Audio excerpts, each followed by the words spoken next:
Hello friends, welcome all of you. दोस्तों, हम लोग इससे पहले वाले वीडियो में linear equation in two variables यानी दो चर वाले रैखिक इक्वेशन के कुछ टर्म्स को अध्ययन किया था। अब हम लोग पढ़ने जा रहे हैं कि कोई भी इक्वेशन हो उसका नंबर ऑफ सॉल्यूशन कैसे निकालेंगे, यानी कि उसमें हलों की संख्या कितनी होती है कैसे निकालेंगे। तो हम लोग का तो इक्वेशन का यही फॉर्म होता है, जैसे a1x प्लस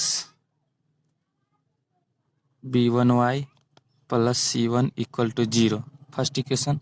सेकेंड, मान लीजिए a2x plus b2y plus c2 equal to 0। इस दोनों इक्वेशन में हमको बोलेगा कि x और y का कितने कितने हल होंगे, यानी कि x और y का कितने कितने वैल्यू आएंगे। तो दोनों का वैल्यू के नंबर निकालने को ही बोलते हैं कि हलों की संख्या कितने होते हैं। तो इसको चेक करने का सबसे आसान तरीका ये है कि सबसे पहले हम लोग चेक करते हैं a1 अपॉन a2।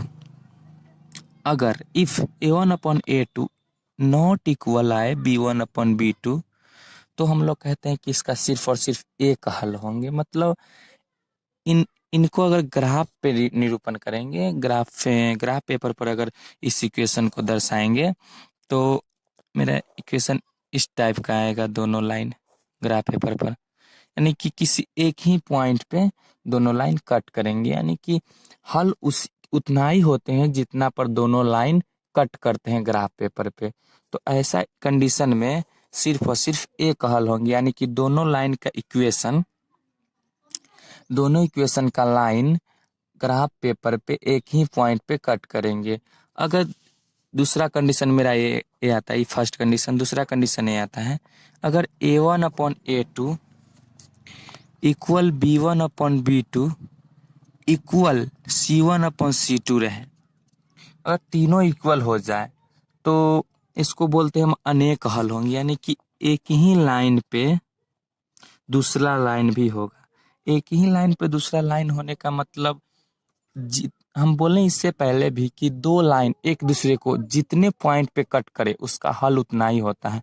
जब एक ही लाइन दूसरे लाइन के ऊपर है तो जाहिर सी बात है बहुत सारे पॉइंट पे कट करेंगे, इसलिए इसका हल अनेक होंगे। इसको बोलते हैं अपरिमित रूप से अनेक हल होंगे इसका। अब तीसरा कंडीशन हम लोग के पास आता है, a1 upon a2 equal b1 upon b2 not equal c1 upon c2, यानी कि a1 upon a2, first equation का a1, सेकेंड इक्वेशन का a2 equal b1 upon b2 b1 upon b2 not equal c1 upon c2 रहे, not equal c1 upon c2। तो इस equation का line जब graph paper पे हम लोग इंडिकेट करेंगे तो दोनों लाइन पैरेलल होंगे। तो इससे पहले भी हम बोल रहे हैं कि दोनों लाइन एक दूसरे को जितने पॉइंट पे कट करे उसका सॉल्यूशन उतना ही होता है, मतलब उसके हलों की संख्या उतना ही होता है। तो देखिए, ये दोनों एक दूसरे कहीं पे कट नहीं कर रहा है, तो इसमें हल होगा ही नहीं दोनों का, इसलिए इसको बोलते हैं कोई हल नहीं, कोई हल नहीं। चलिए हम लोग तीनों इक्वेशन को एक एक एग्जाम्पल से समझते हैं। तो सबसे पहले हम लोग फर्स्ट वाले कंडीशन को प्रूव कराने के लिए एक एग्जाम्पल लेते हैं। देखिए, एक एग्जाम्पल लेते हैं, 2x plus 3y equal -5 equal to 0 मान लेते हैं। दूसरा इक्वेशन लेते हैं, 3x plus 5y minus 7 equal to 0। इस इक्वेशन में फर्स्ट वाले कंडीशन को, यानी कि इस वाले कंडीशन को फुलफिल करा कर देखते हैं। देखिए, तो देखिए a1 अपॉन a2, यहाँ पे a1 क्या है 2, x के साथ जो कोफिशिएंट है 2, और यहाँ पे a2 क्या है 3। तो a1 अपॉन a2 क्या निकलेगा मेरा, a1 upon a2 equal to 2 upon 3। अब देखिए b1 अपॉन b2 क्या निकला 3 अपॉन 5, 3 अपॉन 5। 3/5 यानी कि दोनों को देखिए 2/3 और 3/5 दोनों इक्वल नहीं है, यानी कि यहाँ पे मेरा कौन सा कंडीशन आया, a1/a2 नॉट इक्वल b1/b2। तो इसका क्या होगा, जब इस इक्वेशन को जब इस इन दोनों इक्वेशन को जब इन दोनों इक्वेशन को हम ग्राफ पे इंडिकेट करेंगे तो दोनों लाइन सिर्फ और सिर्फ एक ही पॉइंट पे कट करेंगे, इसीलिए a1/a2 नॉट इक्वल b1/b2, यानी इसका हल सिर्फ एक ही होगा, केवल एक हल होंगे। इस तरह हम लोग चेक करते हैं कि कैसे कितने हल होते हैं। अब दूसरा इक्वेशन लेते हैं दूसरे वाला कंडीशन को फुलफिल कराने के लिए। मान लीजिए कोई दूसरा एग्जाम्पल है, मान लीजिए example number 2x plus 4y equal to 8 and 4x plus 8y equal to 16। इसमें निकालते हैं a1/a2। यहाँ पे दोस्तों जब a1/a2 नॉट इक्वल b1/b2 हो जाता है तो इसके बाद निकालने की जरूरत नहीं होती है, यहीं से हमको पता चल जाता है, आगे बराबर हो या फिर नहीं हो उससे हमको कोई लेना देना नहीं होता। बराबर हो तो उसके बाद चेक करते हैं कि होता है नहीं।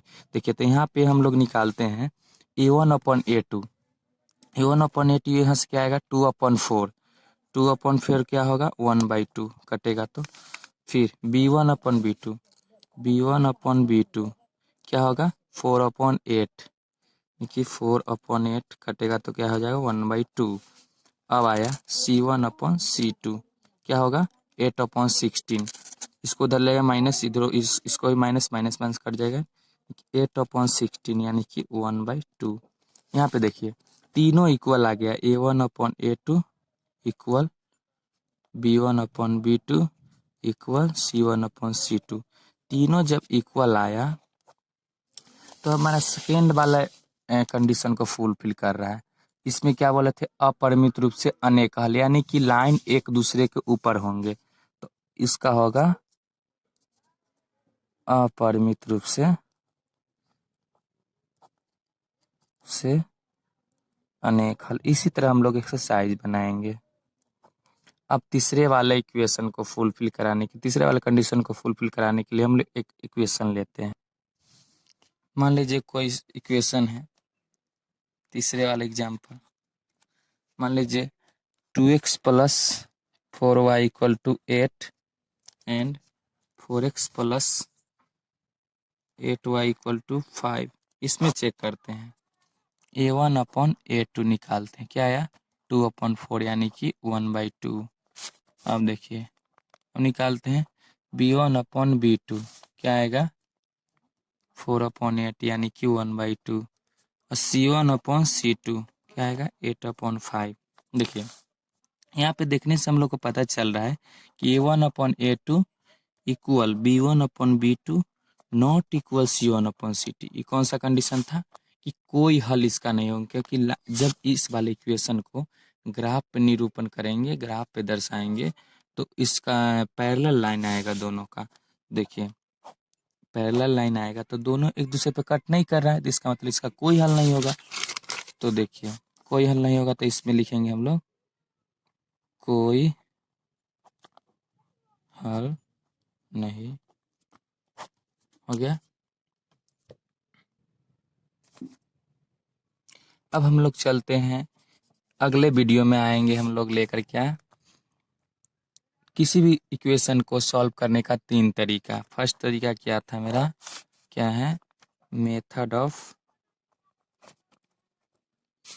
सब्स्टिट्यूशन यानी कि प्रतिस्थापन विधि हिंदी में बोले तो। दूसरा क्या है मेथड ऑफ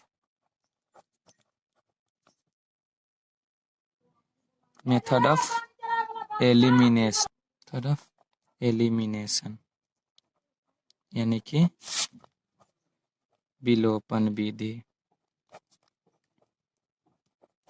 तीसरा आता है